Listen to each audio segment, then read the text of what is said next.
گشتن لروجلات نابین کردستان برومت ام پیروز شهید خدکن او دم هاتیه جارا کدی 100 سال نو کرد بیر نامه کرد بیر نو کرد بیر رخستن کرد بیر دولت بیر نمرده ماست قبول نکن ام دمرین ام شهید کبین لحمو جیهان همو جیهان ام شردانه ام سرد دل ام ایدی سوزا خواه نهیل نرده ام کردستان خواه آزاد کن امرو 24 ژانویەی 2026 لێرە لە شاری تۆبۆری لە سەر داوای کوردانی هەر چوار پارچە بۆ پشتیوانی لە کوردانی ڕۆژاوا بۆ مەحکومکردنی هێرشی داعش ئاسای دەوڵەتی ئێستای سووریا بە سەرۆکایەتی ئەحمەد ئەلشەر و هاوپەیمانە نەگریس و کۆنەپەرستەکانی ئەو کاتتان باش ژیانە باش لێرە گرتبوونەوەیەک و ڕێپێوانێکی بەربڵاو بەڕێوەیە هەروە گوتم بە پشتیوانی کوردانی هەر چوار پارچە لە ڕۆژهەڵات ڕۆژاوا باشوور باکوور پێکهاتووە تەبیعەتەن لەو ڕێپێوانە هاوڕێیانی ئێمەش هاوڕێیانی کۆمەڵە و حیزبی کۆمونیستی ئێران بەشی کومیتەی تۆبۆریش بەشدارن و ئێمەش وەک کۆمەڵە بە هەموو شێوەیەک پشتیوانی ئەو ڕێپێوانە و ئەو هاوبەشەین بۆ خوشکوبرایانی کوردمان لە ڕۆژاوا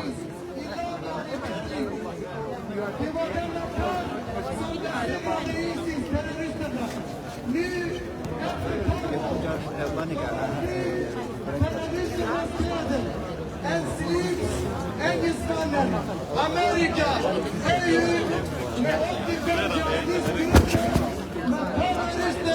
سڵاو لێبێ مخلصی قوربانە بە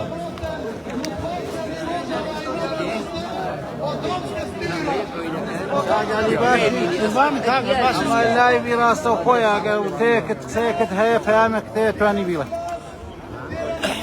پێشەکەی زۆر سپاس بۆ جەناب و بۆ بینەرانی تەلەڤیزیۆنی کۆمەڵە ئێمە ئیمڕۆ ڕۆژی شەمە 24/1/2026 زاینی لە برونسپارکردنی شاری ئەتوبوری کۆبووینەتەوە بۆ خۆپیشاندان بەرامبەر بە ئەو هێرشەی کە بەناڕەوا کراوەتە سەر ڕۆژاوای کوردستان لەلایەن کۆنە داعشەکانی سەر بە ئەحمەد شەرعەوە بە دڵ و بەگیان لەگەڵ ڕۆژاوای کوردستان داین و ئەو هێرشانە مەحکوم دەکەین و بە دڵ و بەگیان پشتیوانی لە گەلی کورد لە ڕۆژاوای کوردستاندا دەکەین ئێمە لە کاتێکتا کۆبووینەتەوە لەم خۆپیشاندانەدا کە لە ڕۆژهەڵاتی کوردستان و لە پانتایی هەموو ئێراندا بە دەیان هەزار جوانی ئازادی خواز و ڕزگاری خواز گیانی خۆیان فیدا کردووەوە بە دەستی ڕژیمی جەلاد و کۆنەپەرستی کۆماری ئیسلامی لە شەقامەکانی شارەکانی ئێران و ڕۆژهەڵاتی کوردستاندا لەباران کراون لەم ڕۆژەدا یەکگرتووی گەلی کورد هیوابەخشە بۆ هەموو لایەکمان ئیمڕۆ هەموو ئازادی خوازان و هەموو گەلی کورد لە تاراوگەدا بە یەک دەنگ و بە یەک ڕەنگ لەبوونی کورد و کوردستان و لەبوونی ئازادی و ڕزگاری پشتیوانی دەکەن بژی کورد و کوردستان بژی ئازادی و ڕزگاری هەموو گەلانی بندەست و چەوساوە سپاس واتە لە پەیامەکەی کاگەریە ئەوە ڕوون بوو کە جگە لە محکومکردنی داگیرکاری هێز و سوپای داعشی ئەحمەد ئەلشەرە یەکگرتن و یەکێتی کورد دەتوانێت زامنی بەرەو پێشچوون و لە ناوچوونی پلانی دژمنەکانمان بێت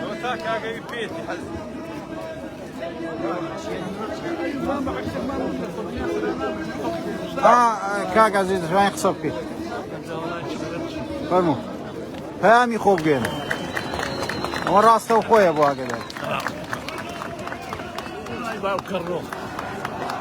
سلام هاوڕێیان ماندوو نەبن هەموو لایەک هیواد قەدەر ئاخرین نەبەرد بێت بۆ دەحشەکان دەناوچن کوردستانی سووریای سەرکەوێت کوردستان هەمووی سەرکەوێت مەرگ بەر دوژمنەکانی سڵاو بۆ هەمویان دەستیان خۆش بێ پێشمەرگەکان کچەک پێشمەرگەکانی کۆبانی هەر بژی کۆبانی هەر بژی کۆبانی زۆر سپاس دەست خۆش.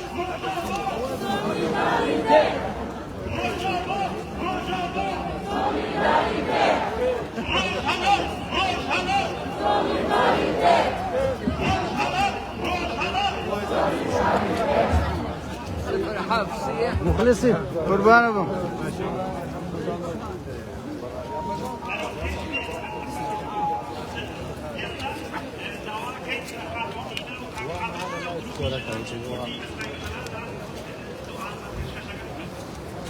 من لێرەوە پێم خۆشە ئەو پەیامەم دووارە بکەمەوە کە هەمیشە وتومەوە ئەڵێم نە ئەمریکا و نە هیچ هێزێکی بەناو پارێزەری مافی مرۆڤ دادپەروەریمان نادات و پێ نابەخشێت ئەوان تەنیا بە پێی بەرژەوەند و بەرژەوەندی خۆیان لەسەر چارە نووسمان یاری دەکەن بۆیە ڕێگای ڕزگاری ئێمەی کورد نە لە پشبەستن بە دەسەڵاتە دەرەکی و بیانیەکان بەڵکو لە یەکگرتن و ڕێخستن و پشبەستن بە هێزی خۆمانە.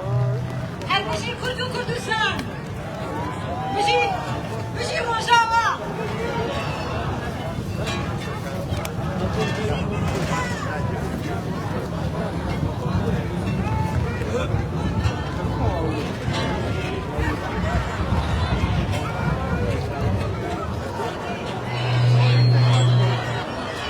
ئەم گرتبوونەوە جەماوەرێ و بەربڵاوەی کە ئێستێوە دەیبینن لە ژێر ناوی ئێمە لە پشتیوانی لە ڕۆژاوا دەست ناکێشینەوە دەستی پێکردو و پەیتا پەیتا بە جەماوەر و خەڵکەکەی زیاد دەبێت و کوردان لە هەر چوار بەشی هەر چوار وڵات بەشداری ئەم ڕێپێوانە.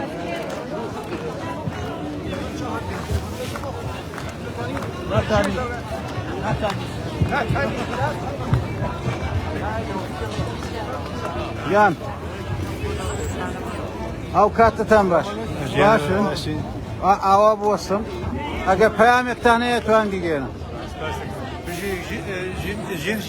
ڕاستە و خۆیە کاک متەلیب تۆ قسەیەکت هەیە؟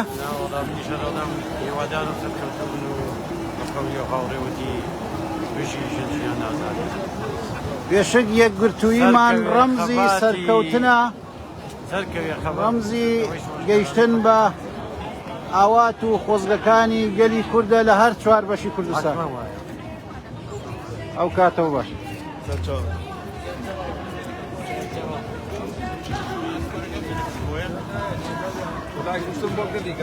من دەخوازم بچمە پێشەوە بەڵام بەهۆی زۆری خەڵک و جەماوەرەکە تۆزە قورسە گرانە بتوانم خۆم بگەێنمە ڕیزی پێشەوە.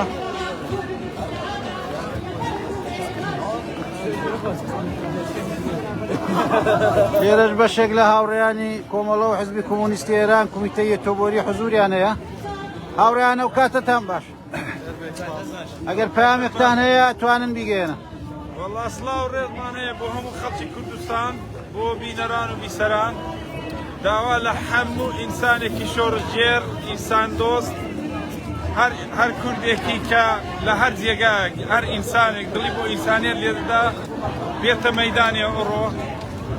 بە نەزەری من ئەمە نابی ئەو ڕۆکانە تەنها لە تەلەڤیزیۆن لۆکاڵەکان قسە بکەین دەبی لەسەر هەموو تەلەڤیزیۆنێکی گەورەی دنیای قسە بکەین بۆی دنیا گوێی لە خەڵکی کورد و لە ڕۆژاوا بێ کە ئەوڕۆ چ دەگوزارێت بە تایبەت لە هونەرمەندان لە ئینسانی کە ئەو ئینسانانە کە زمانی دیکە دەزان بڕۆنە سەر کەناڵەکانی دیکە بە هەموو دنیای بگەێنن کە چ دەگوزارێت لە ڕۆژاوا.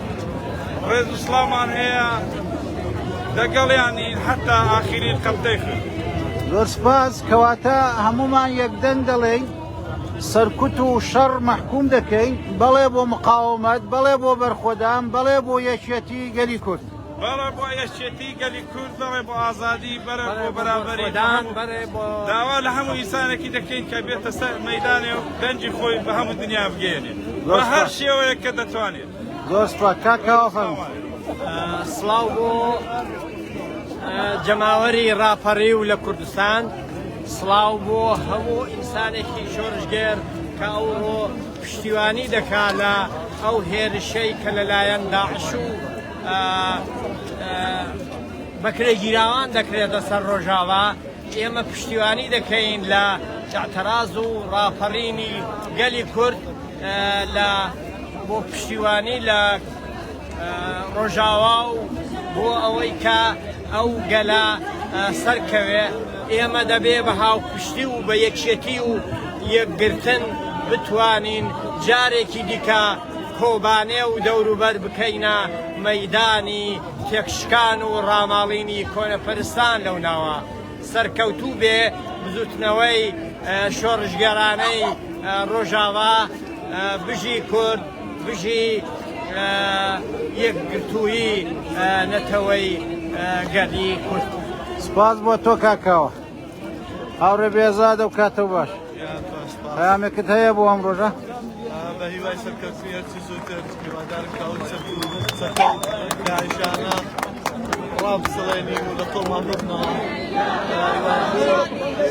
داوا دەکەم لە هەموو خەڵکی کورد هەموو خەڵکانی ئازادی خوازی کوردی دنیا کە بە شێوەیەک لە شێوەکان ئەو پەیامەی ڕۆژاوا ڕابگەێنن بە هەموو دنیای بینالملل. هیوادارم کە دنیای بینالمللش بتوانێت فشار بێنێ بۆ حکوومەتی سووریە و هەروەها تورکیەش کە دەستە و کوشتار لەو شەڕە بەربگرن.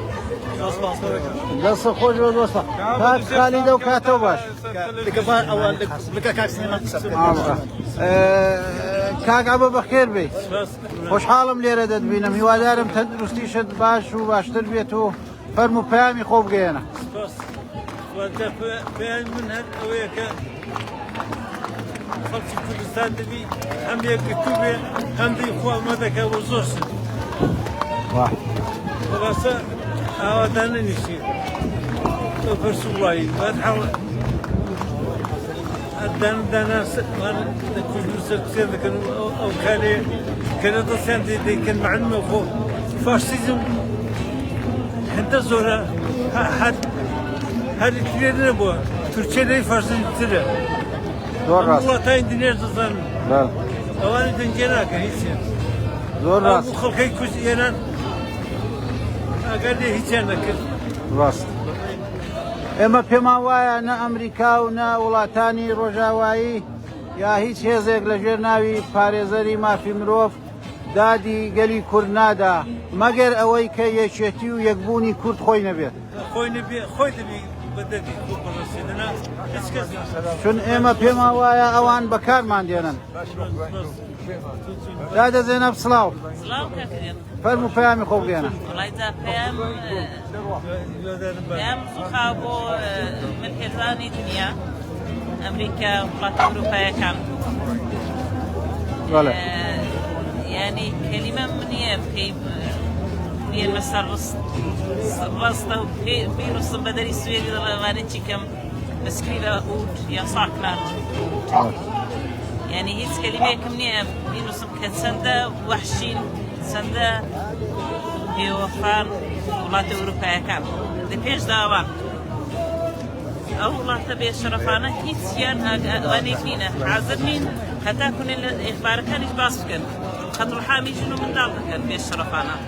زۆر ڕاست ئەوەی کە ئێستێ لە سوسیال مدیا لەسەر کردەوە خێزەون و دژە مرۆڤیەکانی داعشەکانی ئەحمەد ئەلشەرع بڵاو دەبێتەوە جەرگی تاک بە تاچی هەموو مرۆڤێکی ئازادی خواست دێنێتە ژان و ئەوە وا دەکات کە پێمان پەیاممان پێ بدا کە ئەم یەکێتێ دەبێ بەردەوام بێ بۆ ئەوەی کە نەهێڵین چیدی کە لەژێر دەستی داعشەکان و داعش ئاساکان بسەوسینەوە.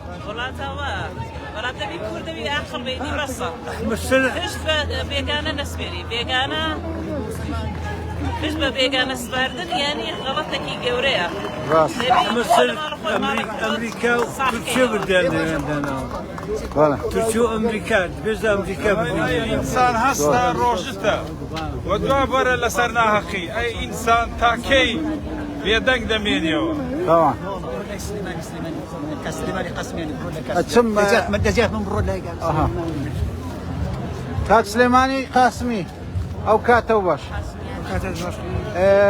كما خوش جنابي شد وكو هالصراوي سياسي فعالي تشافو كومونيست فهمي خود لم روجدا بو قلي كردو بو روجاوا وبو هر چوار پاچه كردستان بگيني پشتیوانی کردن لە ڕۆژاوا و وەستانەوە لە بەرابەر هێرشی ئیسلامیستەکانی سووریا و فاشیستەکانی تورکیا ئەرکی سەرشانی هەر ئینسانێکی پێشڕەوە ئەم خەباتە خەباتی هەمومانە بەرگری لە ئازادی و یەکسانی و مافی ڕەوای خەڵکان مافی ڕەوای خەڵکی کورد لە سووریا ئەرکێکی پیرۆزە دەبێ هەمومان بەرگری دەکەین. زۆر سپاس بۆ جەنابەت. هاوڕێیان تۆ پەیامێک هەیە؟ نازانم منیش فکرەکەم هەمومانەشی بە یەکەوە بەرعلەیهی فاشیست و ئیسلامیستەکان هەڵسینەوە ئەلان لە ئێرانیش هەرەوەیان بەسەرمانەدا سەپاندووە مردمیان قەتڵعام کرد مردمی ئێرانیان قەتڵعام کرد و بە ناوی فاشیستی ئیسلامی وەلەو لاشەوە پەهلەوی گەرەکێ بە قودرەت بگەیت کە زدی کوردە کە زدی ئینسانیەتە زدی ئازادیە هیوادارم مردم هەمویان بە یەکەوە متحد بن بەرعلەیهی فاشیزم و ئیسلامیزم لە تەواوی خاوەنیانەیە. زۆر ڕاست زۆر سپاس. ڕۆژاوا ڕۆژاوا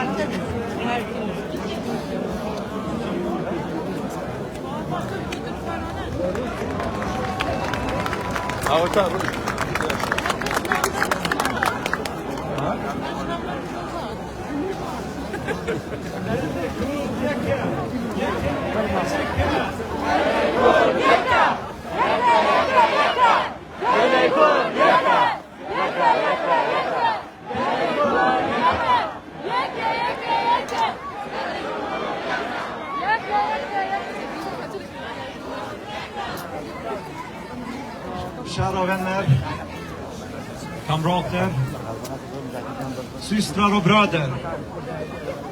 Vi står här idag därför att Syrien och Rojava återigen blöder.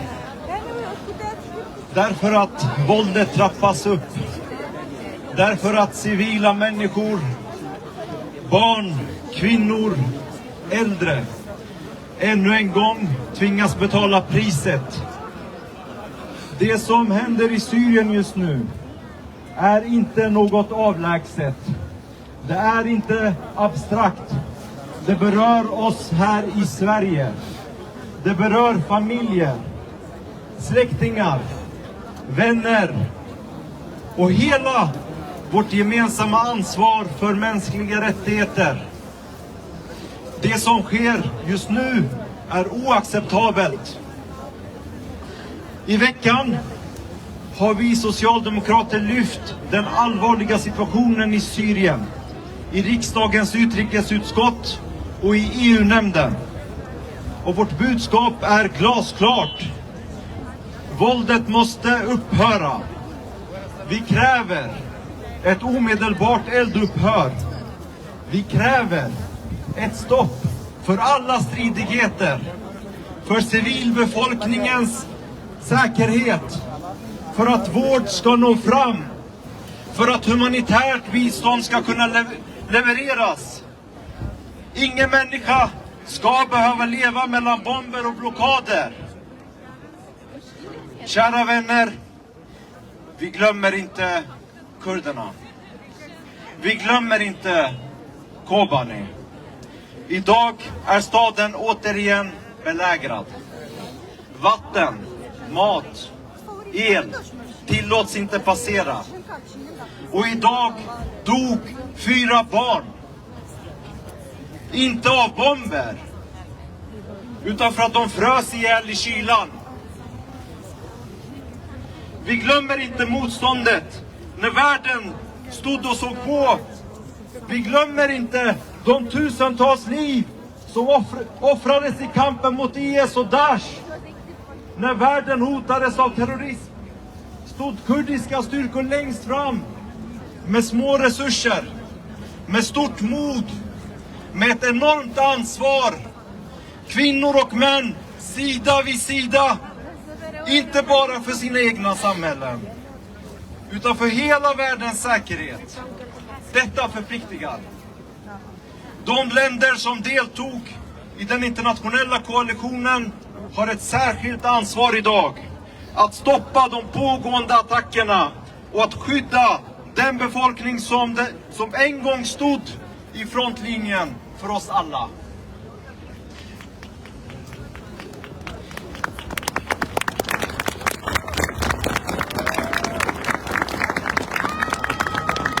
Vi fördömer Beji Berkhadana Rojava! Beji Berkhadana Rojava! Beji Berkhadana Rojava! Beji Berkhadana Rojava! Beji Berkhadana Rojava! Beji Berkhadana Rojava! Vi fördömer varje brott mot de mänskliga rättigheterna, varje attack mot civila, varje massaker, varje form av etnisk och religiös förföljelse. Alla brott måste utredas. Alla ansvariga måste ställas inför rätta. Ingen fred utan rättvisa, utan ansvar riskerar samma brott att upprepas. Efter årtionden av diktatur befinner sig Syrien i ett avgörande ögonblick. Men låt oss vara tydliga. Ett nytt Syrien kan inte byggas genom att bygga ett förtryck genom att byta ett förtryck mot ett annat. Övergången måste vara inkluderande. Kurder, araber, druser, aleviter, kristna, alla minoriteter, deras rättigheter måste skyddas i konstitutionen, i lagstiftningen och i människors vardag. De massakrer som drabbat druser och aleviter det senaste året visar med all tydlighet vilka risker som finns. Detta är inte isolerade händelser, detta är ett mönster. Och mönster måste brytas. När ledande delar av den nya maktapparaten, inklusive personer i dess toppskikt, har rötter i extremistiska rörelser, blir kraven ännu tydligare. Demokrati, minoriteters rättigheter, internationell uppföljning. Därför kräver vi att den svenska regeringen agerar. Inte imorgon, inte senare, nu.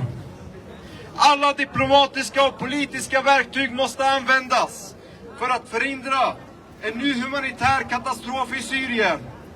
Allt politiskt stöd till Damaskus måste villkoras med tydliga krav på demokrati, mänskliga rättigheter, skydd för minoriteter.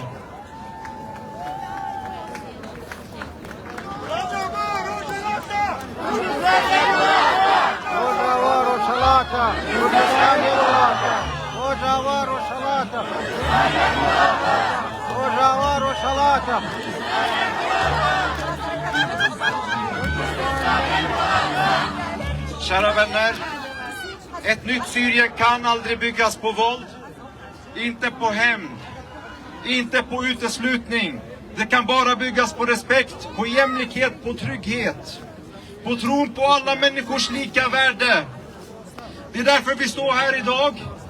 Det är därför vi höjer våra röster tillsammans. För Syriens folk i hela dess mångfald, för kurderna som just nu angrips, för alla de minoriteter som gång på gång drabbats av våld och massakrer. Tack så mycket.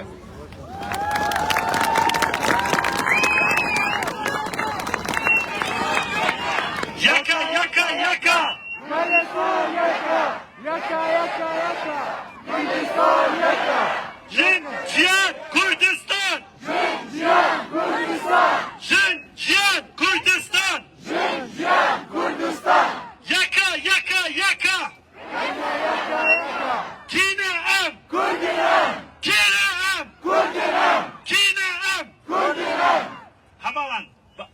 سوالتان لێکم ئەم وەسەتە چۆڵکەن ڕێگەیەک بچووکمان بۆ بکەنەوە ئەو کچانەی کە یانەوێ کزی دروستکەن ئێستا بێن لێرە لە سەرا بۆستن فەرمونون ئەو گروپی کچان بە چەپڵە بۆ گروپی کچان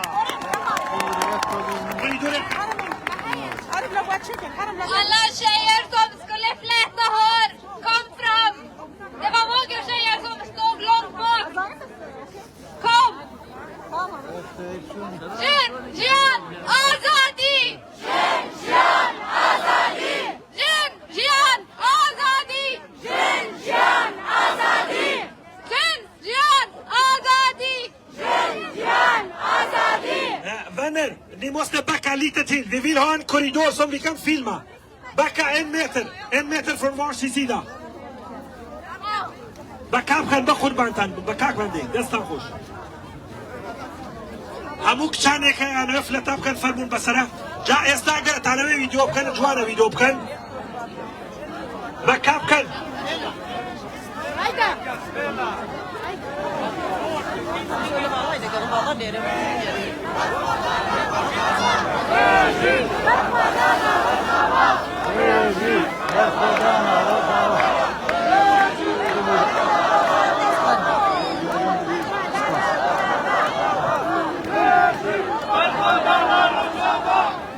Vänner, ni måste öppna lite till. Alltså, bra. Backa snälla. Backa lite till, tack. Öppna en korridor där de kan göra sin.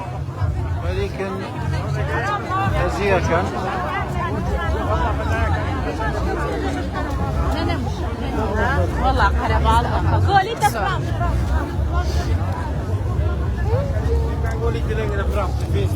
Fram tjejer, ni kan gå fram. Fram. Ni kan köra 2 lektjejer, dela på er. En bredare korridor så delar vi på er. Azadi!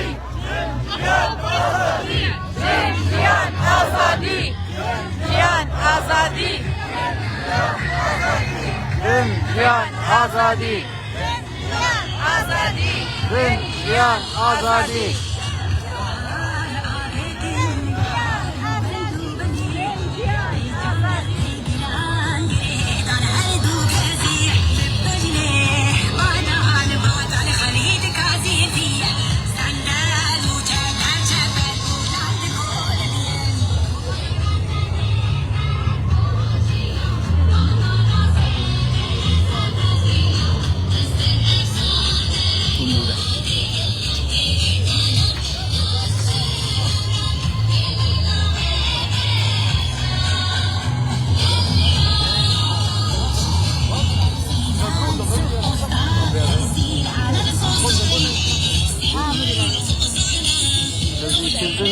كانوا ناني كرد وهسوار بشي كردستان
جلێک ئەگەر یەک بێ دەتوانێ هەموو دژمنێک لە بن بێنێ هەموو ئاستەنگێک لەناو ببە و بە یەکێتی و بەهێزەوە بمێنێتەوە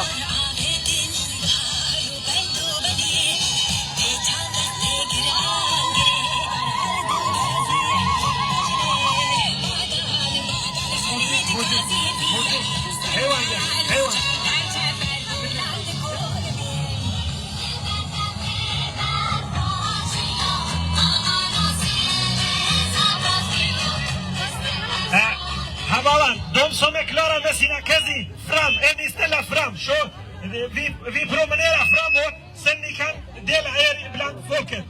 För promenera fram, är ni ställa. Nu går vi till nästa program. Harbejin. Jin, Jian, Azadi! Jin, Jian, Azadi! Jin, Jian, Azadi! Jin, Jian, Azadi! Jin, Jian, Azadi! Jin, Jian, Azadi! Jin, Jian, Azadi! Jin, Jian, Azadi! Promenera fram, tack!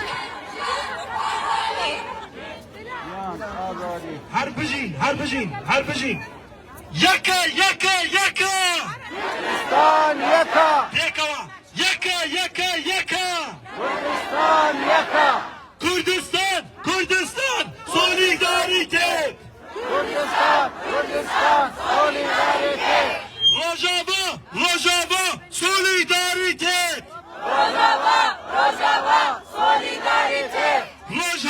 Rojhalat! Solidaritet! Rojhalat solidaritet! Tusen tack kamrater, tusen tack. Nu får ni backa, är ni snälla. Så går vi till nästa tal. Vi bjuder in kamrat Kristan från Vänsterpartiet för sitt tal. Varsågod Kristan. Bacha play, Aure.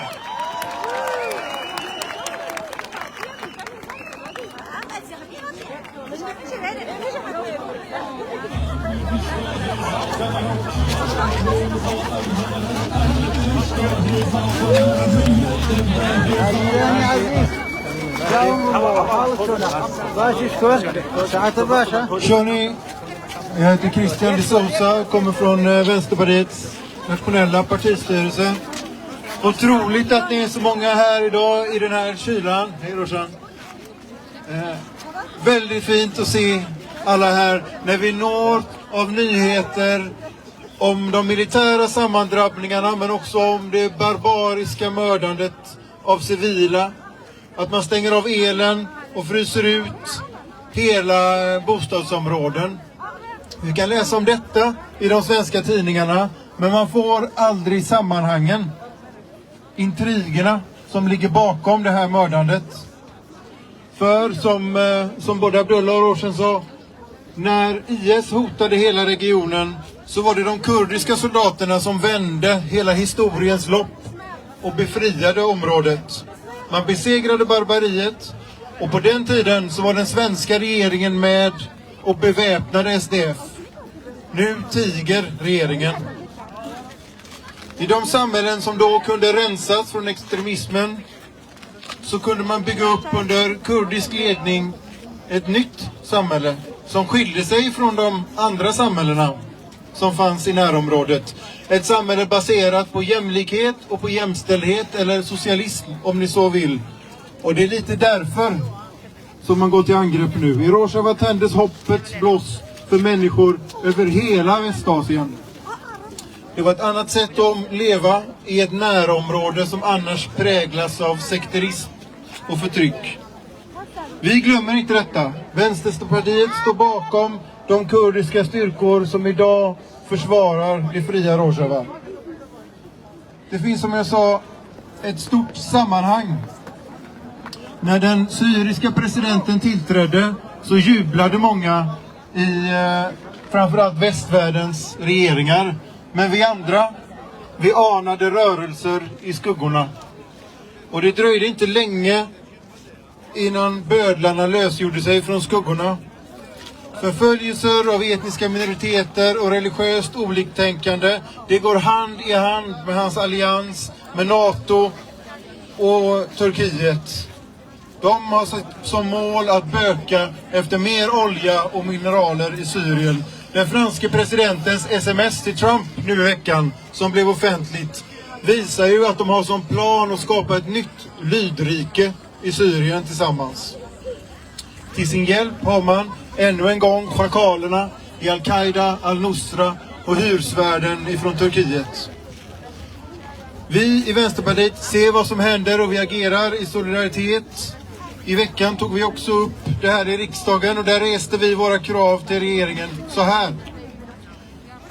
Vilka åtgärder avser regeringen att vidta för att agera mot den syriska regimens våld mot civila, för att säkerställa flyktingarnas rätt att återvända och för att säkerställa att de ansvariga för våldet ställs inför rätta.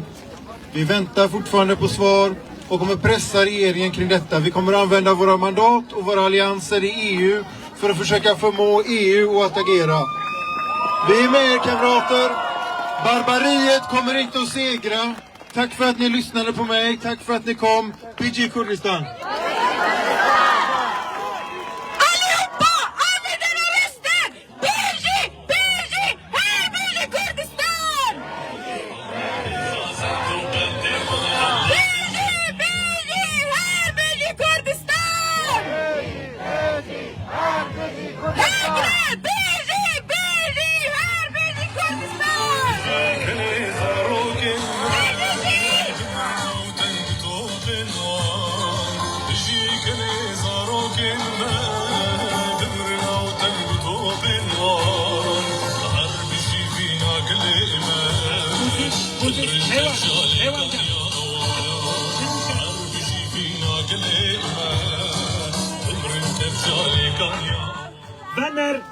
Vänner, vi kan inte gå in i spårvagnväggarna. Så snälla, ställ er någonstans som vi kan inte stoppa trafiken i Göteborg, tack. Polisen har nämnt det här. Hjälp till, tack. Gärna, tack.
Allah'tan libe. Selam. Saatten başa. Hayır bir saça.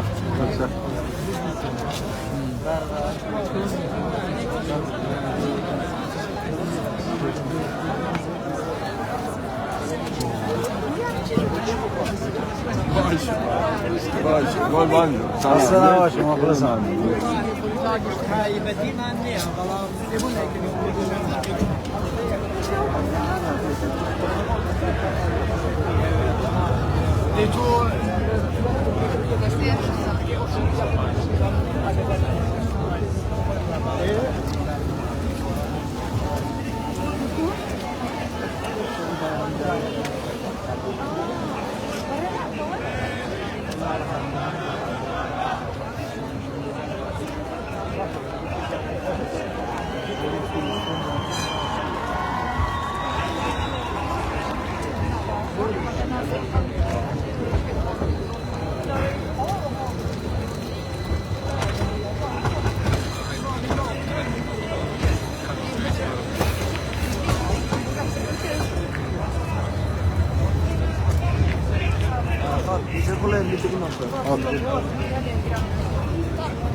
مصطفى وكاتوبك أحوالك باشي أيوبم هم لفيسبوك لقل زنابد هاوريم هم هاوريني زيشي كاغميراني فوتو باشي يعني خوشكور باشي داوربو خوش بيامي كنت هبه بيجيني أما لا يكرا صفوية والله بيامي تر يعني بيامي همو كردك أما أمر روشي يكبونا روشي يكيتي كردانا خوش حالين بوي كوا كرد همو يكي قرتوا لم روشيها وهروها زور بداخين بو خلقي كوا شهيدة من لكردستان هیوادارین ئەنجامێکی باشی هەبێت و ئەوەی کەوا کوردی ڕۆژاوا ئەوێت بگا پێی ترەوەیە. زۆر ڕاستە زۆر سپاس دیارە ئەوەی کە ئێمە لەم جۆش و خڕۆشە لە هەر چوار پارچەی کوردستان دیمان پێی وتین کە ئەگەر یەکێتیمان هەبێ هیچ هێزێک ناتوانێت بەکارمان بێنێ بۆ بەژۆندەکانی خۆی و هیچ هێزێکی ڕەشی لە نوعی هێزەکەی ئەحمەد شەرع و هەموو ئەوانەی دیکە ناتوانن پەلامار دەربن و لوتیانەیدا لە عەرز. زۆر ڕاستە ئەمە ئەم جارە یعنی ئەوەمان ئیسپات کرد یەکبوونی کورد ئیسپات کرا چ لەسەر ئاستی خەڵک چ لەسەر ئاستی حیزبە سیاسیەکان چ لەسەر ئاستی سەرکردایەتی کورد لە هەموو لایەکەوە هەوڵی بۆ دراوە هەروەها یعنی ڕاگەیاندنی کوردی دەورێکی زۆر زۆر باشی بینیوە مامۆستایانی ئاینی دەورێکی زۆر باشیان بینیوە لەمە باشتر نابێت خۆزگە ئەمە زووتر ئەبوو بەس نەک لەسەر حسابی خوێنی ئەو خەڵکە لە کەش و هەوایەکی ترە ئەم لەباردا بەس ئێستا شەر باشە بنیاد بنێت لەسەری. زۆر سپاس زۆر سپاس ڕۆژێکی خۆش.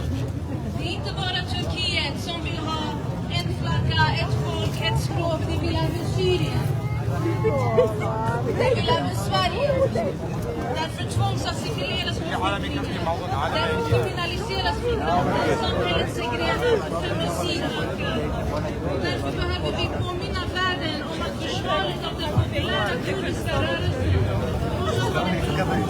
är den enda vägen. أخوان شلوني؟ كلامك تهيأ بومره؟ سباستك ممنوع من جارة. كلامك تبقى. سباستك ممنوع. هل بيجي كله كردستان؟ بيجي سباس. بس كل فارق. كلامك تهيأ؟ كردو قالي كردا. بدلني هاي. یەکێتی کورد پێویستێکی هەنووکەیە ئەوەی لەم چەند ڕۆژە کورد بە پشتیوانی یەکتر نیشانیدا دەری خست کە یەکێتی و یەکبوونی کورد ڕەمزی سەرکەوتنە ڕەمزی بەرخۆدانێکی شکۆمەندانەیە. زۆر سپاس.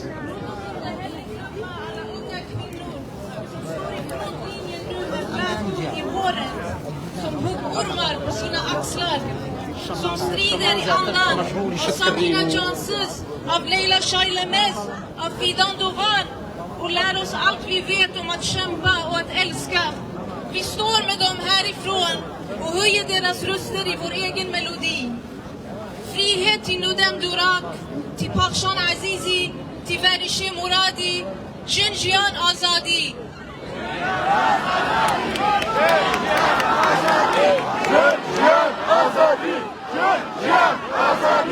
Jag ger nu ordet till min kära kamrat från Framåt kamrater. Rosbash Albano. Rosbash. Jag har stått här länge. Det blåser kallt runt om oss. Men kollektivet ger oss värme. Jag kommer från Bröderna Kamrater, en socialistisk, feministisk och antifascistisk organisation i Göteborg. Vi anser att den politiska verkligheten i Sverige, liksom i resten av världen, har vridits i en allt mer auktoritär riktning de senaste åren. Vår borgerliga fascistiska Tidöregim attackerar oss genom repressiva lagar med hemlig avlyssning och tvångsmedel, masskriminalisering av arbetarklassen, inskränkningar i vår yttrandefrihet och arbetsrätt och en migrationspolitisk linje som bara kan kallas etnisk rensning. Även på utrikespolitisk nivå har flera beslut fattats utan någon som helst debatt eller med demokratisk förankring i folkets vilja. Vi tänker på Sveriges handel med terrorstaten Israel, inträdet i NATO, inrättandet av 17 amerikanska militärbaser på svensk mark genom delstaterna och ett bidrag på 295 miljoner kronor till den fascistiska HTS-regimen i Syrien. Högern, som annars påstår sig الله وكاتو باش أحوالتان باشن صحتو سلام كاكا مخلصين حالتان شونا باشن بخير بنا والله أنا مديت البودة سلام خام جان باشي يو باشن شكون دور سباس وزو حالتان بخير بنا والله وش حالة ما تام بنا دور سباس فاهمك تاني يا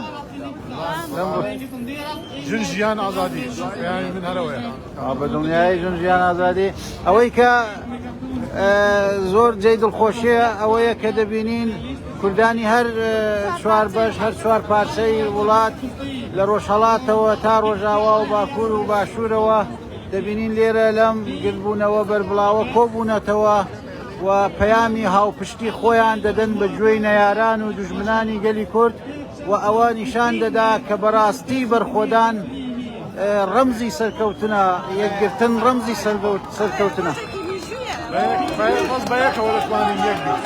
ودونياي وثابتي لكاكا نا أمريكا ونهيز زلهيزي تشيدي كبل جرناوي ما في ملوفوا ناتوان داتستاني ما في إيما بن مقر أويك خومان بيقرتوي خومان ما في مروف غاي نتويك تكان غاي أمريكا غاي ولا تاني أوكرانيا هيك بس بو كايك ما بو هالخلق عندني بشكل هيش ما بيجي مروف نيه ده ولا تاني ما نه ولا تاني ولا تاني خوان باشا ولا تاني ما نه بفيا واش دور سباز براسي خوشحال بوم شام بكان كوت يكتبيني قربان يا دشوا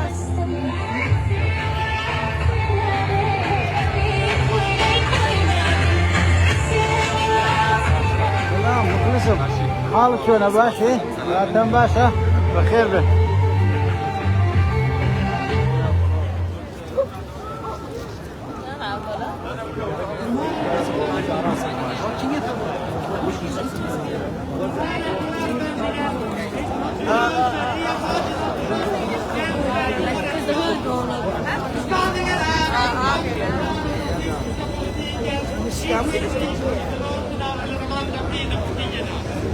Även socialdemokratiska politiker hävdar högre straff i stationszoner, mer utbildning. الله يعني الوقت زانن أما أو قلبنا وبربراو هاو بشي كرداني هر شوار پارچەیە لێرە لە شاری تۆبۆری بۆ پشتیوانی کردن لە ڕۆژاوا و هەروەها مەحکومکردنی دەسەڵاتە داگیرکاریەکان و دەسەڵاتە داعشەکانی بە نۆعی شەرع و هاوپەیمانە نەگریسەکانی. Feminism, frihet, socialism.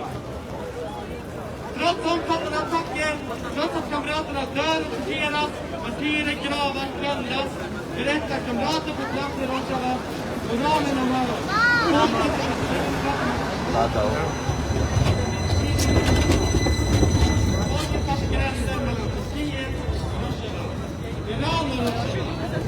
بەدڵنیایی دووبارەی دەکەمەوە هەروەک پێشتر وتم نا ئەمریکا و نە هیچ هێزێکی بەناو پارێزەری مافی مرۆڤ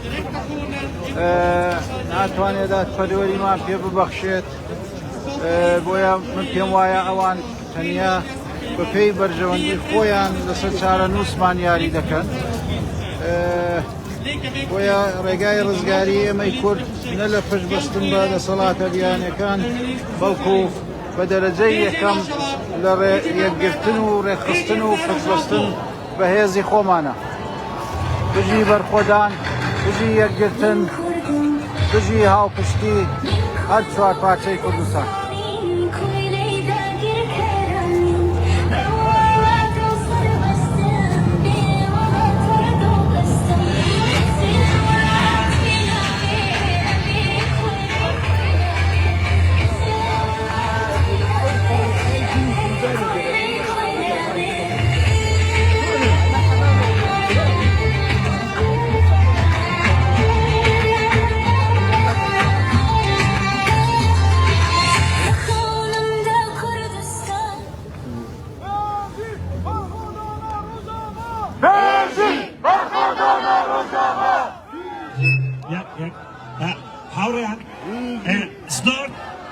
Snart vi kommer att marscha. Den här stora kurdiska flaggan ska vara framme när vi marschar, så var redo, ni kan vara redo. Men 13.30 vi marschar, så stanna kvar gärna. Vi kommer att ha 2 korta tal på 1 minut. كاك حمرزة بالرصة وهاتوا بيرف المكاك حمرزة.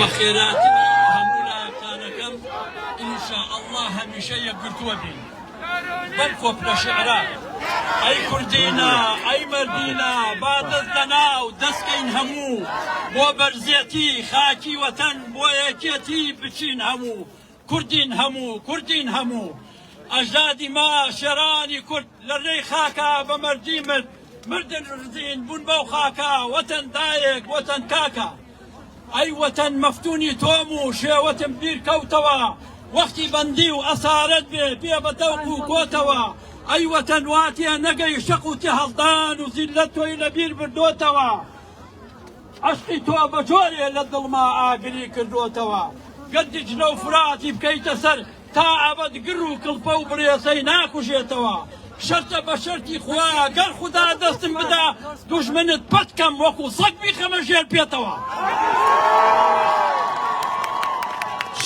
Jiyan Kurdistan! Jiyan Kurdistan! Yan Kurdistan, yan Naman! Yan Kurdistan, yan Naman!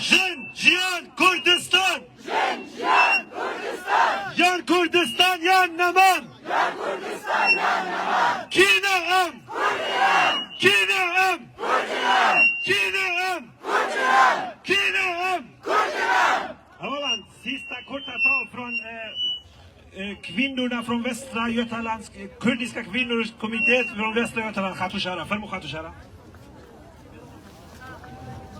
برخودان جیانا یان سەرەکەوین یان هەر سەرەکەوین ڕۆژاوای کوردستانەکەی من ڕۆژاوای کوردان چیتر ناوێک نییە لەسەر دەخشە ڕۆژاوا دڵی کوردانە کە ئەڵێین دوو یەکەکە چیتر ژمارە یەک ڕەمزێک نییە دروشمێک نییە بیڵێن و بیڵێنەوە ڕۆژاوا بەرخودانی ڕۆژاوا دەریخست کە ڕۆژاوا دڵی کووردە ڕۆژهەڵاتەکەی پشت و پەنای کووردە باکوورەکەی عەقڵی کووردە باشوورەکەی چوارپەلی کووردە خەڵکینە ئێمە کە ئەمڕۆ لێرا کۆبووینەتەوە بە تەنها ڕخێک نییە ڕخ بەرامبەر نەمان چونکە کورد دەمێکە زۆر دەمێکە مردلی لەناو خۆیە کوشتووە ئێمە ئەمڕۆ مڕقا ئەبێت تێکەڵیکەین بە هیوای پیرۆز ڕخی پیرۆز بەڵێ ئەڵە ناگر بەستە بۆ مانگێک بەڵام ئێمە خۆپیشاندانانە نابێتەوە بێ بەڵکۆ بێ بەردەوام بین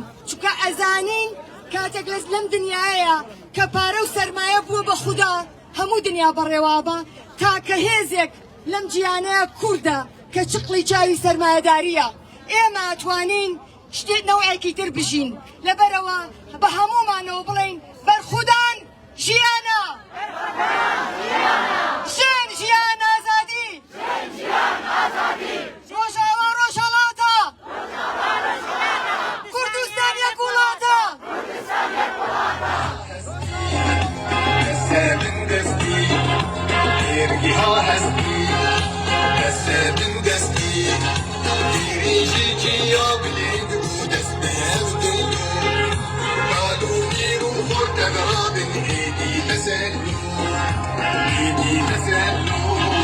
جانك اللواء وين نقدر عمدا أم نسيو كتيمري نتكلم في الزمان إذا بين ضاو وطامن لا لا دنيا بالعيسى أنا إيرو جبني تريدين فاتزانا هذي الأعبابكن هذي الأعبابكن ورحتي وين لا بجنا وين ورحتي وين لا بجنا وين ما مدوقة مش لاقين سربيانة وهابك وهولي رامل هديا ونالو انت ونالو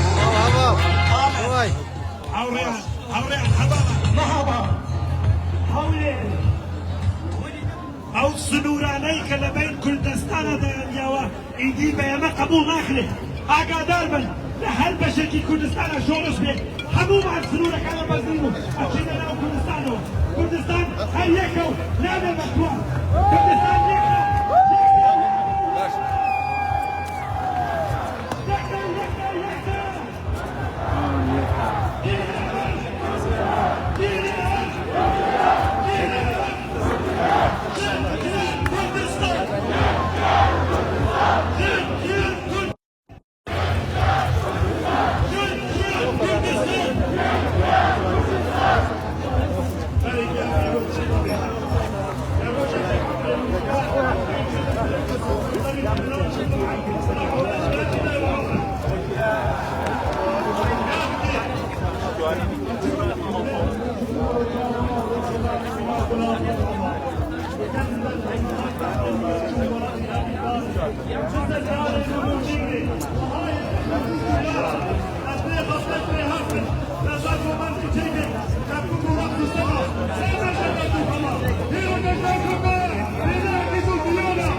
أبو بخير بي أحوالك بخير بي سلام مخلصين بخير بي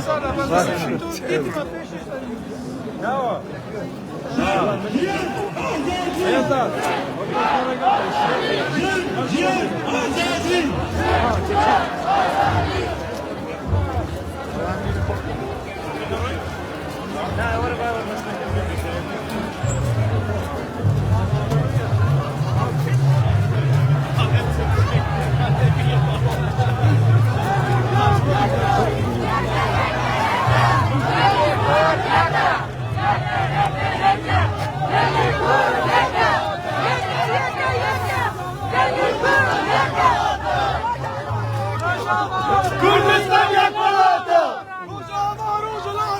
كردستان يا كولاتا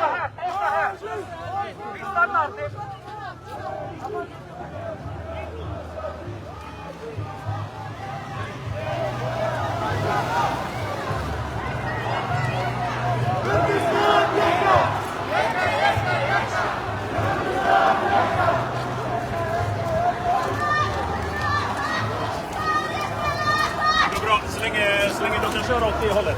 Det hållet, ja.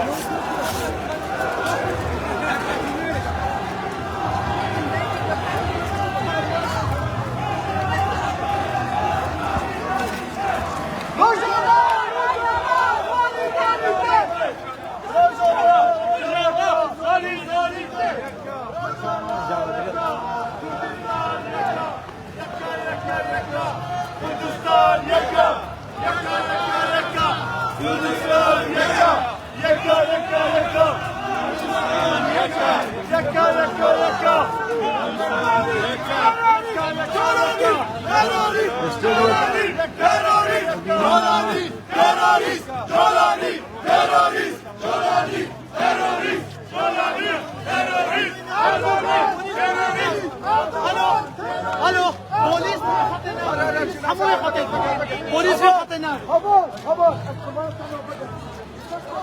بوليس خطينا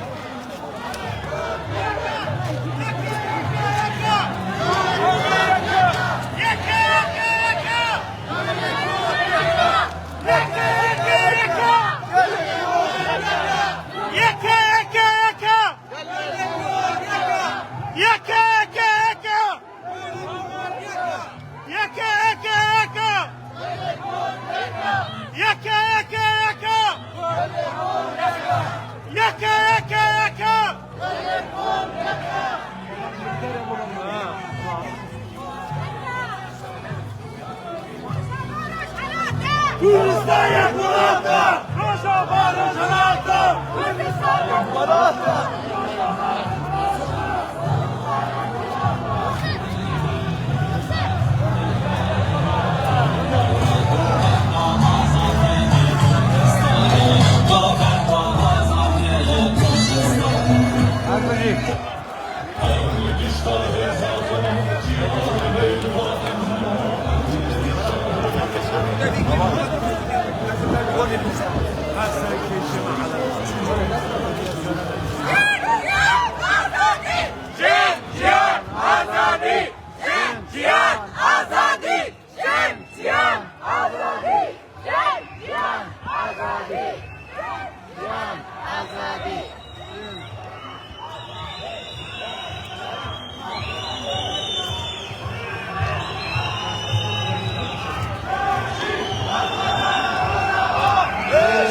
برخودانا روژاوا برخودانا روژاوا هوال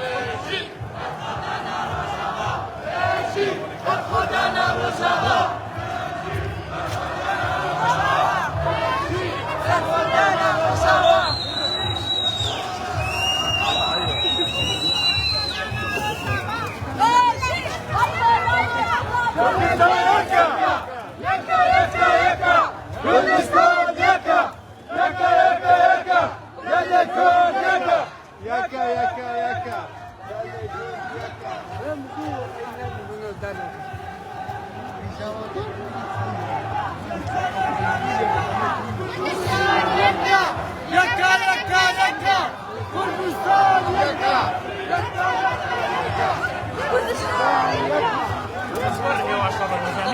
كاك رضا مخلصي أحوال عيد جان شوني باشي بخير بن ساعتهم باشا ثبات من بردوامه أري والله أري ببردوام به كم تنين أرجيك الأسر مشان ما نكاك أوي كام رودي بينم أو جوشو خوشة أو يشتي ويقبونا بس بالاي فيكم بس برم لداتي بويك بردوام تربم وشكاك هذا والله زور هربجين هربجين يكا يكا يكا يكا يكا يكا يكا يكا يكا يكا روجاوا روجاواتا كردستان یک ولاتا روجاوا روجاواتا كردستان یک ولاتا روجاوا روجاواتا كردستان یک ولاتا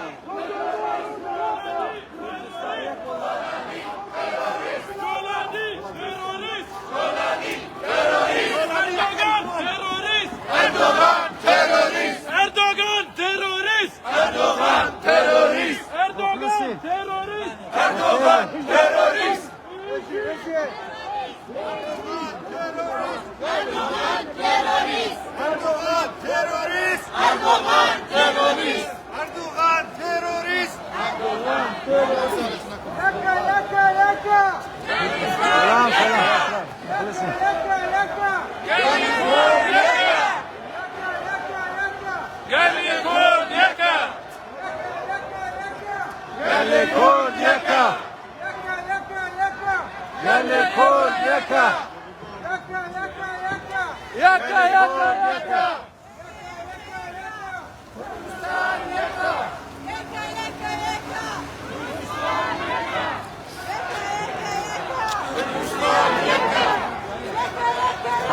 هربجين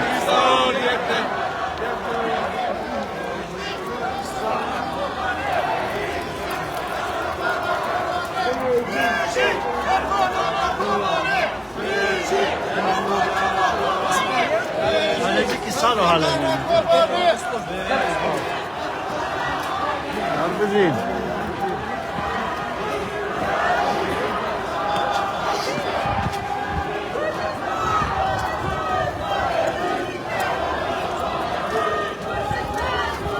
هربجين برخودان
بيجي برخودانا روجاوا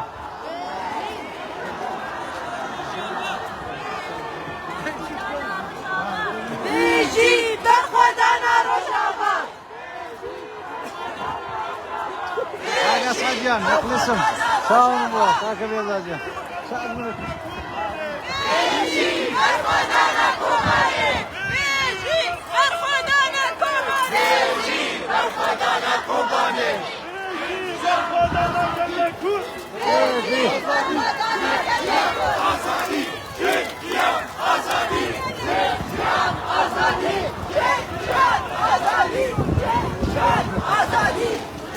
كاغا صدو كاتو باش همو كاتو باش بنده خيامك كتهيب وامره زور اقعد خودت ايام لكم زور بي خوش حالم امره همو لايك همو رنگك بيك دنگاتونه تدري ام يك دنگيه زور بيويسته هيوادارم راي بگرين هيوادارم هربو شوا بتنيا روجالاتنيا روجاوانيا ابو روجالاتيشا بارودوخي كي ناخوشا هيوادارم رنگدانوي روجالاتيش هول بدين دردكه تنيا ليك لانيا هل شو پارچەکە کوردستان بەتایبەت ئایستا ڕۆژ هەڵاتو ڕۆژاوە و باشوور زیاتر لەو مەترسیەدان بەڵام من بە هەبوونی هەموو لایەک زۆر خۆشحاڵم هیوادارم ئەم گشت ڕەنگی و یەکدەنگی هەر بەردەوام بێت وەسپال ئەمن پێم وایە جگە لە پەیامی هاوپشتی پەیامێکی گرنگ کە هەیەتی ئەوەیە کە بە هەموو دنیا دەڵێ یەکبوونی کورد دەتوانێت زامنی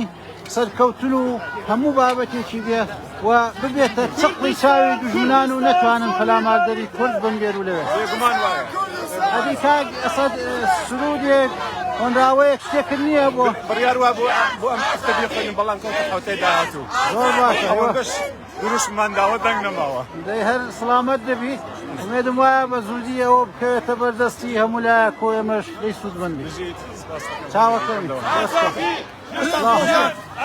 بژی کوردستان هەر بژی یەکبوون بژی بەرخۆدانی هاوپشت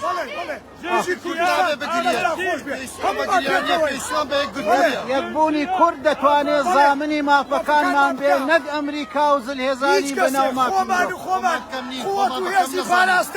پاراستن پێشمەرگە یەپەکە هەر بژی هەبار هەر بژی کوردستان گریان نابێ بگرین زۆر ڕاستە هەر بژی Free, free Kurdistan! Free, free Kurdistan! Free, free Kurdistan! Free, free Kurdistan! Free, free Kurdistan! Free, free Kurdistan! Free, free Kurdistan! Jinjiyan azadi!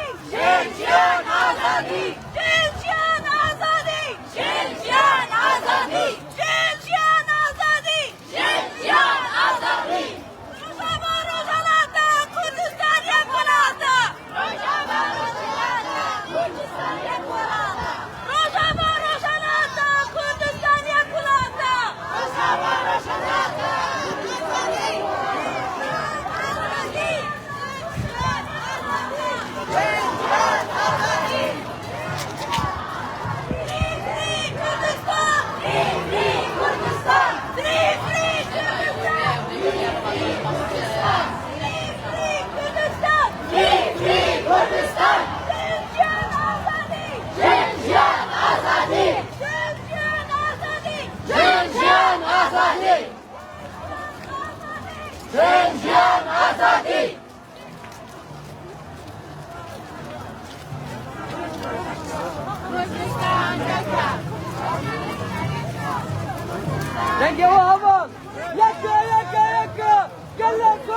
هەواڵان چۆنن؟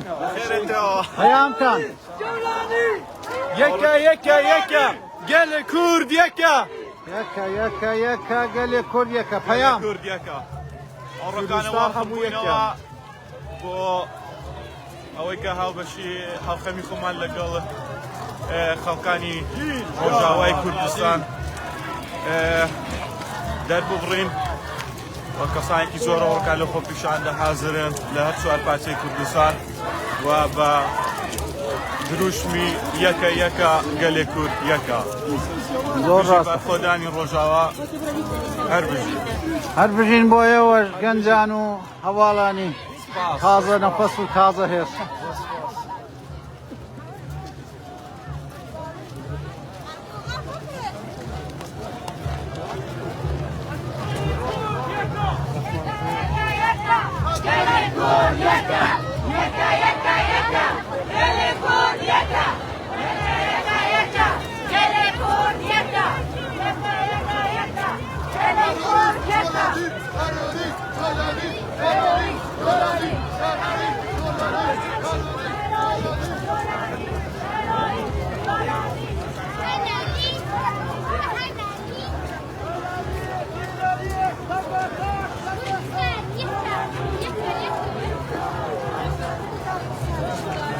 چاوەکان کاگیران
باجەی منیش بێتەوە لێرە ببوورە یەک تۆز ئاوەجێی خۆمان پێوەم بوو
والله أشناهم لخدمتك مامۆستا فەرمی مامۆستای منە لەو کەسانەی کە خۆم بە شاگردی دەزانم مشتی لێ پێ دەبن بەردەوام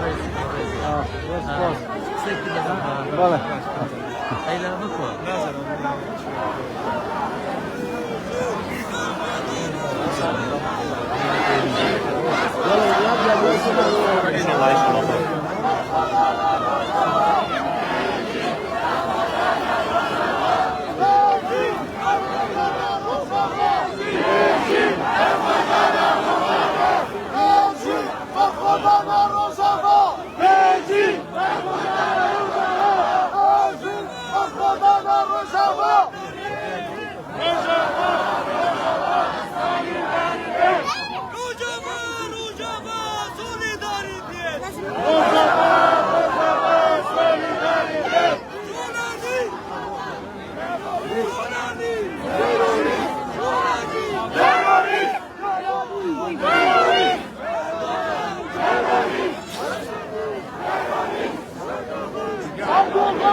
مامۆستا جەبار بەخێر بێن سیحەتان شیلان خانجان چۆنن باشش خۆش ئەحواڵتان باشە خۆشحاڵم لێرە دەستان بینم پەیامێکت هەیە بۆ خڵاوبوونەوە هیوای سەرکەوتن نەخوازن بۆ هەموو لایەک هیوادارم ڕۆژاوا بەتەنها بەجێنەیە ئەوەی کە لەم چەند ڕۆژە لە هەموو چوار پارچەی کوردستان بە ڕۆژهەڵات و باشوور و باکوور و ڕۆژاواش نیشاندرا ئەوە شکۆیەک بوو لە یەکگرتن لە یەکێتی و لە بەیەکەوە بوون من پێم وایە ئەگەر ئەم شکۆیە ڕابگرین ڕێزی لێ بگرین لی بەردەوام بین دژمنانیشمان دەزانن کە ئیتر ناتوانن تاک و تۆک پەلامارمان بن و پارچە پارچە داگیرمان بکەن زۆر زۆر سپاس زۆر سپاس کاک زەبارجان خۆشحاڵ بووم باشی مامۆستا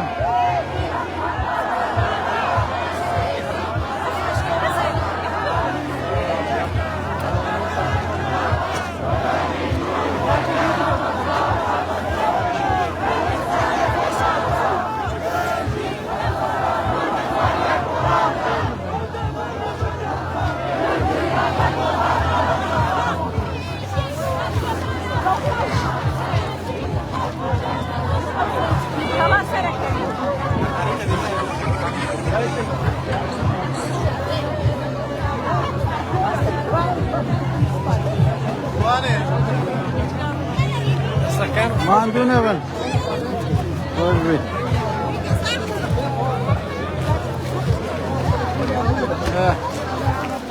بەڵێ هاوڕێیان ئەوەی کە بینیتان شکۆ و یەکێتی و یەکبوونی گەلێکە کە دابەش کراوە چوار پارچە کراوە بەڵام بەگربوونەوەمان بە یەکگرتنمان بە یەکێتیمان بە هەموو دنیامان وت کە ناتوانن دەستمان بۆ بەرن قبوڵی ناکەین و بە دڵنیایی هەروە بە یەکێتی و بە یەکگرتوویی دەمێنینەوە تا ئەوەی کە سەرجەم مافەکەمان بەدەست دێنین ئەوەی ماوەتەوە ئەوەیە بڵێم بژی بۆ یەکگرتن بژی بۆ یەکێتی کورد بژی بەرخۆدان ئێوەش هەر بژین و کامەران بن